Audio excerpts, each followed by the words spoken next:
closer to home, President Obama wants to make it easier for felons to become government workers. Thank you very much. The federal government, I believe, should not use criminal history to screen out applicants before we even look at their qualifications.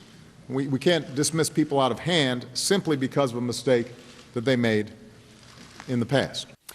Attorney Emily Campagno with me now. So, Emily, what is your take on this? What legal stance is there for allowing information about someone's criminal past to come out later versus sooner?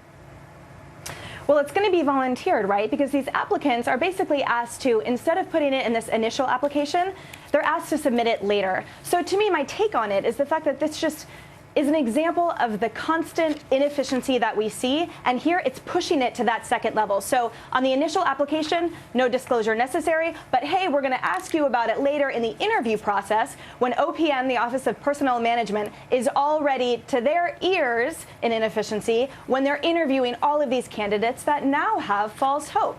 It's paying just lip service to this. So, Emily, what kinds of lawsuits? Because it feels like we could have a business community rife with them, whether it is that somebody, even well-intentioned, ends up stealing something, or, to your point, is given false hope. Could we see class action lawsuits against corporate America?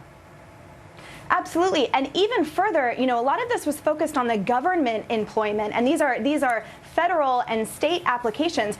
I foresee a ton of grievances. There's going to be massive union activity where other applicants are going to grieve the fact that they weren't selected over someone, let's say, with a criminal history, or once they actually are hired, there's going to be grievances as to preferential treatment, as to all kinds of employment aspects. As a federal manager, I receive grievances all the time in merely laying down expectations for these employees to meet the Congress's and public taxpayers' information, or their expectations. So here we're going to be seeing a ton of that. All right, Emily, I know you're going to be joining me later on. In the meantime, thank you for your thoughts on that subject. Attorney Emily Campagno joining me in a little bit. In the meantime,